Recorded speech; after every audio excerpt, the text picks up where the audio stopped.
Hi, my name's Nikki and I'm the daughter of a murdered woman, and this is part 6. So we left off the last video with, my relationship with my sister. I don't really have much of one, and the fact that I will meet Diane Peterson, Russell Peterson's next wife, and he will confess his crimes to her, and I will find out about this when I'm about 20, but don't know what to do with that information, so I sit on it. And about 15 years goes by, and all of a sudden my sister is calling me one summer night actually, and she's telling me that the Sedona Police Department is investigating Mom's case again, and she wants to talk to me. I don't talk to her. I'm too stubborn. I don't deal with it. And it is one of my biggest regrets of my life, because it's been almost 4 years and she has not called back since. But let's back up. She will call, she'll relay the message, I'll get some kind of contact info for the police officers in Sedona. I won't do anything with that contact info. I'll hear that they're investigating, I'll be fucking ecstatic, I'm so happy, and I 100% expected a phone call from the Sedona Police Department any day. Any day. Anytime. It's gonna come. They're gonna call me. I was in that house. If they want my sister involved, they're gonna call me. Dude, they never called me for comment, question, interview, nothing. I've got to track down the Sedona Police Department. When do I do this? I sit on that contact information for 5 months. August, September, October. Now we're in November. I remember it was around Thanksgiving, and I'm thinking about my family, I'm thinking about my mom, and I'm pissed, and I send an email to that contact info. I lay it all out there. I tell them, thank you so much for looking into my mom's case. I'm so excited. I know she was murdered. I remember this, this, and this. I know I was sleeping, but I know this, this, and this. I lay it out there. I spend some time on that email. Boom, send it. I get a response pretty much, right away. And it is from Sergeant Michael Dominguez, and he informs me that he has already been transferred off my mom's case, and this is the new detective, if you want to reach out to them. But I want to, what was his phrasing? Something about, limiting my expectations. I want to lower your expectations. He was like throwing cold water all over me, telling me, it's an old case, don't get excited, essentially. I was like floored. I was like, oh my God. Okay.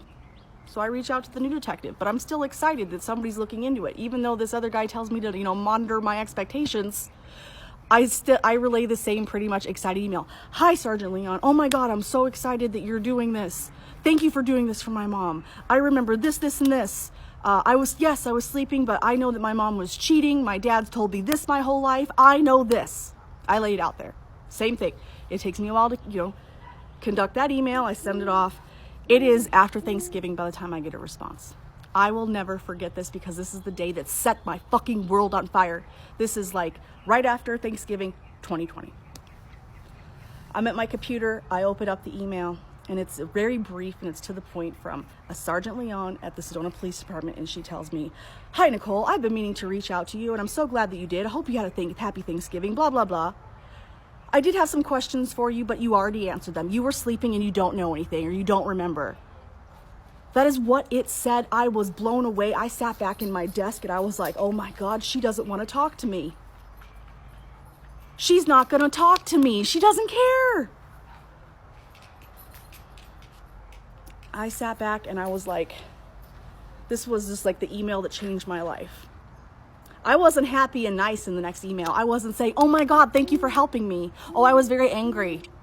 I let her know that I knew stuff. I don't understand why you're not talking to me. Now I want to become involved. I want the case file for the journalist. I let her know in November of 2020, I was going to take this viral. I was going to take this nationwide. She gave me the county records contact information, and she said, if this is what you need for closure, good luck. That's where we are. I was like, okay, let's fucking do this.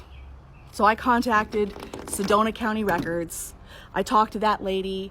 She emails me the release form. I print it off. I scan it back. I am not a digital person. That was stressful in itself. I get it back to the woman. She contacts me back. She lets me know that it's a 200-page case file. It's going to take some time to be redacted. It'll take a while. Okay, no problem. It's been 30 years. At this point it was 27. What do I got to do? So that was sometime in December of 2020 when I'm, communicating with county records. It was sometime, I think it was January 21st, 2021. It was the third week of January, I remember that, when I got a great big PDF in my email box. I look at it, I see it's my mom's case file, but you think I open it in January of it's 2022, because 2021, sorry. We're in 2021 still. I have got years to go through with you. Do not go anywhere. Mine might run 50 parts too. But anyway, I do not open my mom's case file in January of 2021. I am so not ready. I'm going to be 100% honest with you. I was an active user. I was getting high on meth. I was going through a bender. COVID really fucked me up doing the whole lockdown thing. I totally, after 13 years, I will relapse around, COVID time. It was a little bit before, but I got I was like a casual user. Like I'd only party on the weekends, or just occasionally. Like I thought I had it under control until COVID, when lockdown happened, and then I just became a full-blown tweaker. It was out of control. So in January of 2021, I'm still tweaking. I'm doing my own thing. I am so not there to handle this, but I know that I'm upset. I know that I made that promise to the Sedona Police Department that I was going to get this case file to journalists. I was going to do this. It's going down, and it wasn't going to be an empty threat. I just wasn't ready. I will not be ready. January, February, March, April, May, June, July. Still not ready. It will not be until August of 2021. And it's the end of August. And it just also, I feel like my mom's case is kind of parallel with the Gabby Petito, only because of the same time frame. I decide out of the blue to print off my mom's case file. It wasn't out of the blue. It was a film student wanted to help me feature my mom's case, because I've been talking about it on Facebook, but I hadn't actually started investigating yet. So a film student reached out to me, and I was like, oh my God, this is my shot. And so I printed out the case file when I was communicating with her. That whole thing fell through for a project for her.